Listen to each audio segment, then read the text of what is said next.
नमस्कार, मी Chandrakant Shinde, Shinde academy YouTube चॅनलवर तुमचं सर्वांचं स्वागत. या व्हिडिओमध्ये आपण न्यूक्लिअर फ्युजन रिॲक्टर याविषयी माहिती घेणार आहोत. मागच्या व्हिडिओमध्ये आपण न्यूक्लिअर फिशन रिॲक्टर कसं काम करतो याबद्दल माहिती घेतली होती. या व्हिडिओमध्ये आपण न्यूक्लिअर फ्युजन रिॲक्टर कसं काम करतो याबद्दल आपण माहिती घेणार आहोत. फिशन रिॲक्टर कसं काम करतो, त्यामध्ये फिशन रिॲक्शन कसे होते हे आधी जाणून घ्या. की यामध्ये एक मोठा ॲटम असतो, युरेनियम 235.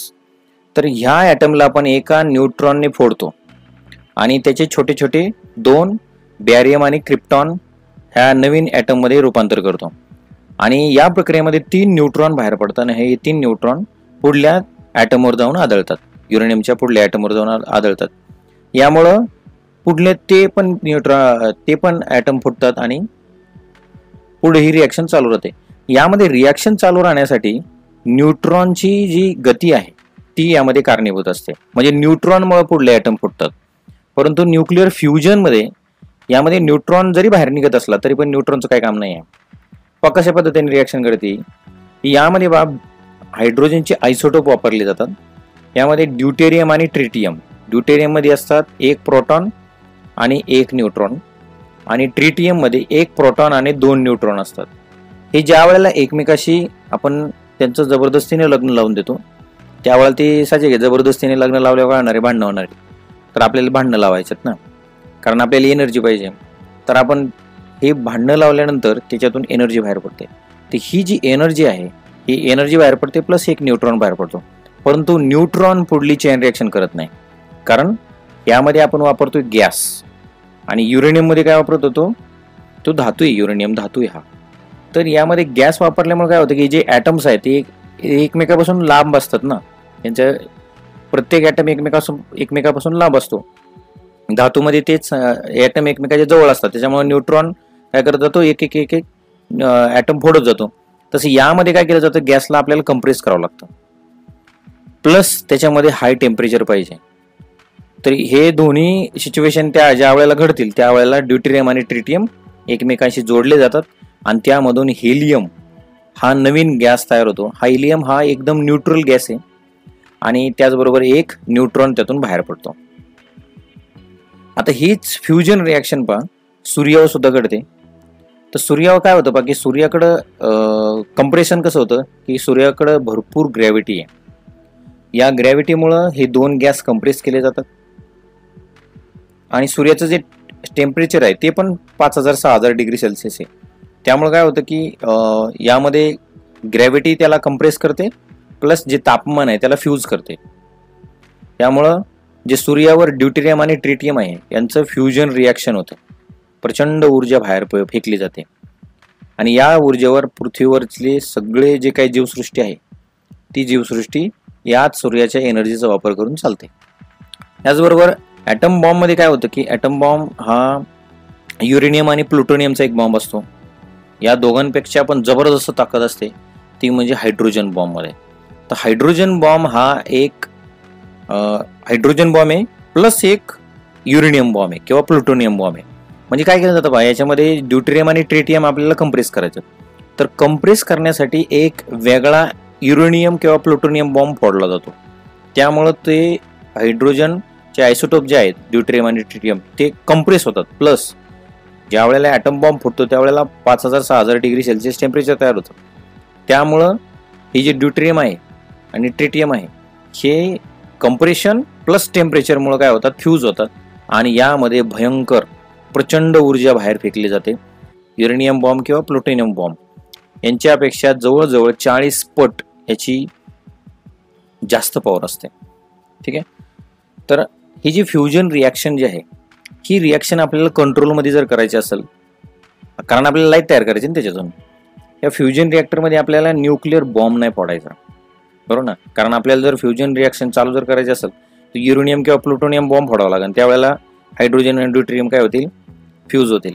पण आपल्याला तसं नाही करायचं. आपल्याला काय करायचं, कंट्रोल एन्व्हायरमेंटमध्ये आपल्याला काय करायचं, हे फ्युजन रिॲक्शन करायचे. तर त्यावेळेला एक फ्युजन रिॲक्टर आपण तयार करतो, जसं की मेदूवडा जो असतो ना त्या आकाराचा एक आपण राऊंड सर्कल शेपचा आहे ना एक काय करतो, एक अरेंजमेंट करतो आणि यामध्ये प्लाझ्मा फिरवतो. आता प्लाझ्माच का? आणि प्लाझ्मा कशापासून बनलेला आहे? प्रोटॉन किंवा इलेक्ट्रॉन पासून बनलेला आहे. तर हे दोन्ही चार्ज पार्टिकल आहे. प्रोटॉनवर पॉझिटिव्ह चार्ज असतो आणि इलेक्ट्रॉनवर निगेटिव्ह चार्ज असतो. आणि जो प्लाझ्मा आहे तो ह्या दोन कणांपासून बनलेला असतो. आणि त्यांना जे इलेक्ट्रोमॅग्नेट आपण जोडतो, ज्याच्यामुळे आपण त्या दोन प्लाझ्माला कंप्रेस करणार आहे. आता इलेक्ट्रोमॅग्नेट कसा तयार होतो? ते एका कॉईलला जर आपण इलेक्ट्रिसिटी प्रोव्हाइड जर केली तर त्या कॉईलमध्ये मॅग्नेट तयार होतो. परंतु विषय असा आहे की जर समजा त्या कुठलाही तुम्ही मेटल घेतला तर त्या मेटलला एक रेजिस्टन्स असतो. तर त्या रेजिस्टन्समुळे काय होतं की त्याचं मॅग्नेटचं जे प्रमाण आहे तयार होण्याचं, जे काही पॉवरफुल मॅग्नेट जो आहे तो तयार होत नाही. तर त्यासाठी रेजिस्टन्स कमी करावा लागतो. मग रेजिस्टन्स कमी करण्यासाठी काय करावं लागतं? त्याला थंड करावं लागतं. तर ही जी कॉईल आहे ही -270 डिग्रीपर्यंत थंड केली जाते. त्यावेळेला त्या पदार्थाचा जो रेजिस्टन्स आहे तो एकदम कमी होतो. मग तुम्ही त्याच्यामधून कितीही अँपियर आणि कितीही व्होल्टेज जर पाठवला तरी सुद्धा त्या वायरला काय प्रॉब्लेम येत नाही, कारण त्याच्यामध्ये जवळजवळ रेजिस्टन्स 0 झालेला असतो. आणि या वेळेला ती जी कॉईल असणार आहे सुपर मॅग्नेट मध्ये रूपांतरित होते. जबरदस्त त्याच्यामध्ये पॉवर तयार होते. आणि ही मॅग्नेटची पॉवर या कोर भोवती फिरवली असते. त्यामुळे काय होतं की एकदम प्लाझ्मा वेगाने फिरतो आणि कंप्रेस पण होतो. ठीक आहे. आणि प्लस प्लाझ्माचं टेम्परेचर किती आहे? 150 मिलियन डिग्रीपेक्षा जास्त असणार आहे. आणि या वातावरणामध्ये आपण काय करतो? आता प्लाझ्मा पण आहे, प्लाझ्माचं टेम्परेचर पण जास्त आहे, प्लस आपण इलेक्ट्रोमॅग्नेट त्याला कंप्रेस पण केलेलं आहे. फ्युजन रिॲक्शन घडते म्हणजे काय होतं की ड्यूटेरियम येतात आणि ट्रिटियम येतात. हे काय होतात? हेलियम मध्ये परिवर्तित होतात आणि त्याच्यातून एक न्यूट्रॉन बाहेर पडतो. आता हे ज्या वेळेला फ्यूज होतात म्हणजे काय होतं की याच्यामध्ये फ्युजन रिॲक्शन घडताना काय होतं की याच्यातून alpha, beta, gamma, X ray, ultraviolet आणि न्यूट्रॉन याच्यातून बाहेर पडतात. तर हे जे एनर्जीचे फॉर्म आहेत ना, हे एनर्जीचे फॉर्ममुळे काय होतं की जे गॅमा किरण आहे किंवा जे न्यूट्रॉन आहेत, हे न्यूट्रॉन ही जी साईडची वॉल जी आहे ना, ह्या साईडच्या वॉलला जाऊन आदळतात. मग त्यांच्याकडे एकदम जबरदस्त एनर्जी आहे. तर ही एनर्जी त्या साईडच्या वॉलला डम करतात. आता साईडच्या वॉलला जर एवढी एनर्जी जर दिली ती वितळून जाईल. म्हणून त्या जी वॉल आहे त्या वॉलला आपल्याला थंड करण्यासाठी पाणी आपण त्या वॉलभोवती फिरवतो. पाणीच का फिरवतो? कारण पाण्याचा गुणधर्म असा आहे की सगळ्यात जास्त ऊर्जा ही पाणी शोषून घेऊ शकतो. पाण्यापेक्षा या विश्वामध्ये एकही असा पदार्थ नाही की जो पाण्यापेक्षा जास्त एनर्जी शोषू शकतो. आणि अजून एक पाण्याचं वैशिष्ट्य असं आहे की पाणी जर समजा तुम्ही 100 डिग्रीच्या पुढे टेम्परेचर गेलं तर पाण्याची वाफ होते. परंतु पाण्याचं टेम्परेचर 100 डिग्रीच्या पुढे जात नाही. जर तुम्ही त्याच्यावर प्रेशर जर दिला तर याच पाण्याचं टेम्परेचर 400 डिग्रीवर जर नेलं तरी पण पाणी उकळत नाही. त्याच्यामुळे ह्याच्यामध्ये हे जे कोर भोवती जे पाणी फिरवतो ना, हे प्रेशराइज वॉटर असतं. त्याच्यामुळे काय होतं की 400-500 डिग्रीपर्यंत सुद्धा पाण्याची वाफ होत नाही. ठीक आहे. ते लिक्विड फॉर्ममध्येच पाणी राहतं. आता हे जे पाणी आहे हाय प्रेशरचं पाणी, हे जे ब्लँकेट लिथियम आहे हे जे आतली जी वॉल असते ना, याला काय म्हणतात? Blanket lithium. या भोवती फिरवलं जातं. तर ह्या ब्लँकेट भोवती फिरवल्यामुळे काय होतं की आतमध्ये ही संपूर्ण हीट ब्लँकेट शोषून घेतं आणि हीच हीट कुणाला पाठवतं? पाण्याला देतं. त्यामुळं पाणी काय करतं? त्याची जी लिथियम ब्लँकेटने जी हीट घेतलेली ती पाण्यामध्ये येते आणि लिथियम ब्लँकेट थंड होतं. थंड म्हणजे एवढं पण थंड होत नाही, फक्त त्याची हीट काय करतं? ट्रान्सफॉर्म करतं. आता हे जे पाणी आहे हाय प्रेशरचं पाणी, हे हाय प्रेशरचं पाणी हे आपण रिॲक्टरच्या बाहेर आणतो आणि यामध्ये हीट एक्सचेंजर किंवा स्टीम मेकर म्हणू शकतो त्याला आपण, किंवा स्टीम जनरेटर म्हणू शकता. तर ह्या स्टीम जनरेटरमध्ये जातं. आता ह्या स्टीम जनरेटर म्हणजे काय होतं की स्टीम जनरेट करतोय म्हणजे स्टीम तयार करतोय. आता ऑलरेडी काय होतं की हे जे आतलं पाणी आहे हे पुन्हा आपल्याला आतमध्ये सोडायचं असतं, कारण हे प्रेशराइज वॉटर आहे. याचा प्रेशर कमी जर केला तर हे लगेच काय होणार आहे? वाफेमध्ये रूपांतरित होणार आहे. त्यामुळे ह्याला फक्त काय केलं जातं? असं स्पायरलमध्ये फिरवलं जातं स्टीम जनरेटरमध्ये. आता स्टीम जनरेटर काय काम करतो? हे जे प्रेशराइज वॉटर आहे, या प्रेशराइज वॉटरने रिॲक्टरमधली जी हीट आणलेली आहे ती हीट काय करतं? आपण दुसऱ्या जे पाणी आहे बाहेरचं दुसरं पाणी आहे त्या पाण्याला हीट देतो. हीट दिल्यानंतर ते पाणी वेपराइज होतं आणि त्या वाफेवर, त्या वेपरवर आपण काय करतो? टर्बाईन चालवतो. पाहता याच्यामध्ये 2 प्रकारचे पाणी आहेत. एक प्रेशराइज वॉटर आहे आणि एक नॉर्मल प्रेशरचं वॉटर आहे. ठीक आहे. जे प्रेशराइज वॉटर आहे हे आपण आतमधले जे रिॲक्टर आहे त्याच्या भोवती फिरवतो आणि त्याची हीट काय करतो, नॉर्मल पाण्याला आपण देत असतो. त्याच्यामुळं नॉर्मल पाण्याची काय होते, वाफ होते. त्या वाफेवर आपण टर्बाईन चालवतो. टर्बाईन हे जनरेटरला जोडलेलं असतं. जनरेटर इलेक्ट्रिसिटी तयार करतो आणि अशा पद्धतीने इलेक्ट्रिसिटी आपल्याला मिळेल. तर हे जे एक लूप तयार होतो पाहिजे याच्यामध्ये, जे प्रेशराइज वॉटर आहे ना त्याचा एक लूप तयार होतो. म्हणजे काय होतं की हे जे प्रेशराइज वॉटर आहे याच्यामध्ये हीट 400-500 डिग्री सेल्सिअस आहे.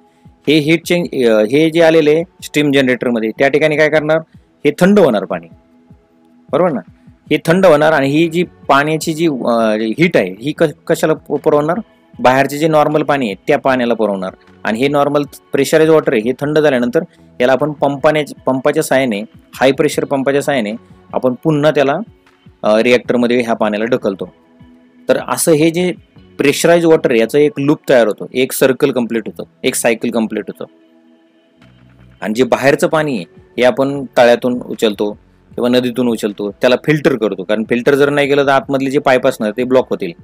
म्हणून काय करतो आपण, त्याला फिल्टर करतो आणि ह्या स्टीम जनरेटरमध्ये सोडतो. ठीक आहे. तर हे असं वर्किंग ह्या रिॲक्टरचं आहे.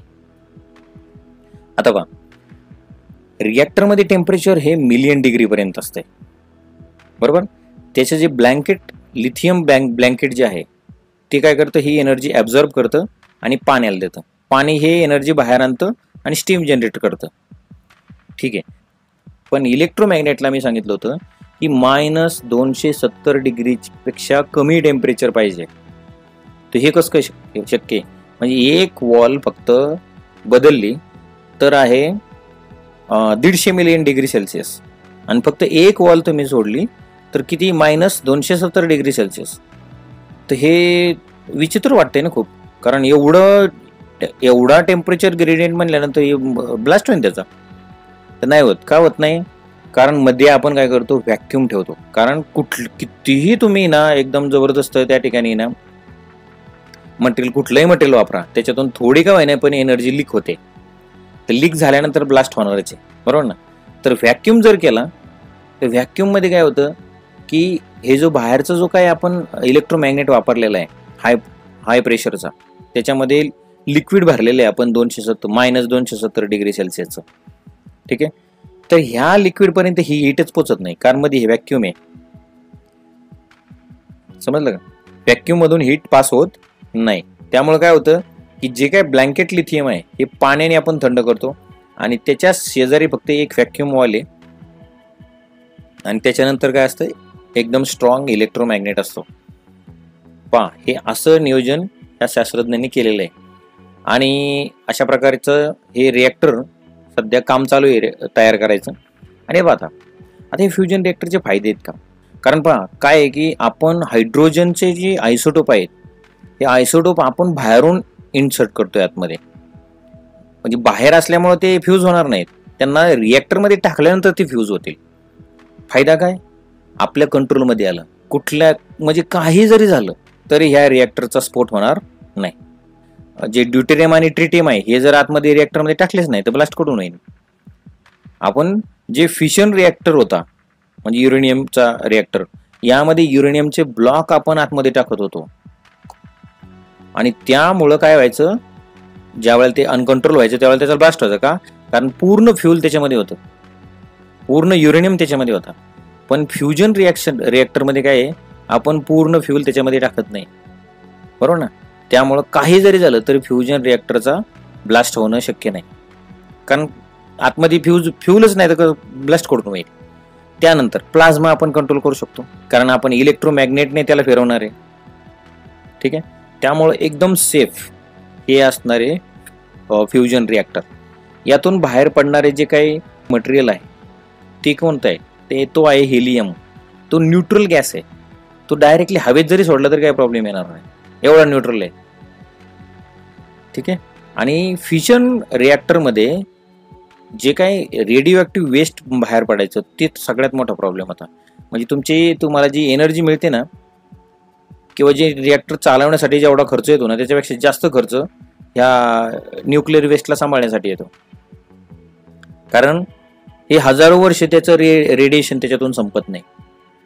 तर या फ्युजन रिॲक्टरमधून जो बाहेर पडणारा हिलियम गॅस आहे तो ऑलरेडी नॉर्मल आहे, तो निष्क्रिय म्हणजे नोबेल गॅस आहे तो, त्याच्यातून त्यामुळं कसल्याही प्रकारचं याच्यातून प्रदूषण होण्याचा काही संबंध नाही. बरं, याच्यातून कार्बनचं इमिशन होतं का? बिलकुल नाही, 0 कार्बन इमिशन. त्यामुळे आपण पृथ्वीचं टेम्परेचर पूर्णपणे कमी करू शकतो. ठीक आहे, तर हे फायदे आहेत. आता याचे तोटे आहेत का?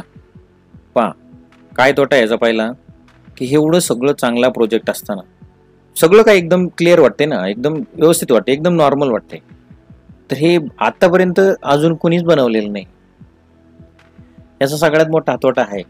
आणि दुसरं असं आहे की बनवताच आलेलं नाही आतापर्यंत, कारण यामध्ये आपण आहे ना प्लाझ्मा पण तयार करतोय, 150 मिलियन डिग्री सेल्सिअस पेक्षा पण जास्त तयार करतोय आपण टेम्परेचर, प्लस कंप्रेशन पण करतोय.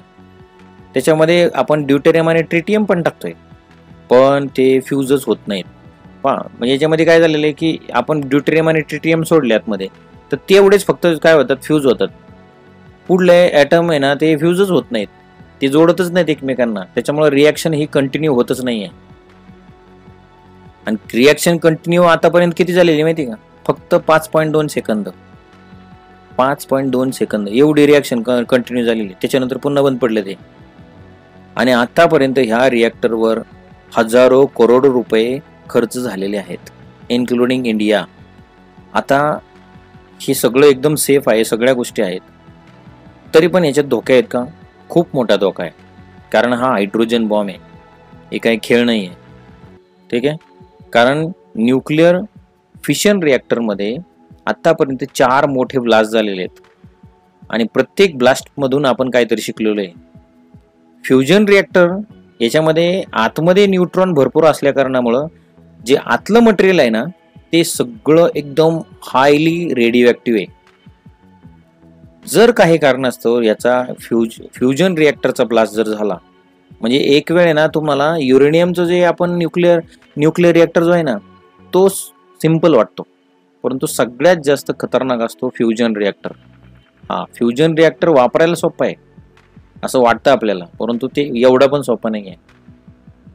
आतापर्यंत आपण एवढे 4 स्फोट झालेत, त्याच्यातून आपण शिकत आलेलो आहे. हे अजून तयारच झालं नाही.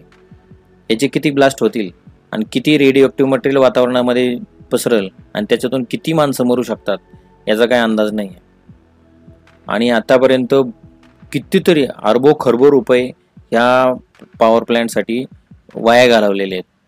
एवढं पैसे खर्च करून फक्त यांनी चालवलं किती, 5 सेकंद चालवलंय फक्त रिॲक्टर. तर बघा, तर भविष्यामध्ये याचे फायदे आहेत का? हा, आहेत ना, फायदे आहेत. म्हणजे थोडक्यात काय की याच्यातून कुठल्या प्रकारचं रेडिएशन बाहेर पडत नाही किंवा रेडिओ ॲक्टिव्ह मटेरियल तयार होत नाही याच्यामध्ये. पण हे जर चालूच झालं नाही आणि आतापर्यंत एवढे पैसे खर्च केलेत, तर फायदा काय त्याचा? जो खर्च झालेला पैसा आणि खर्च झालेला वेळ हा कधीही आपल्याला परत येणार नाही. तर हा सगळ्यात मोठा तोटा आहे.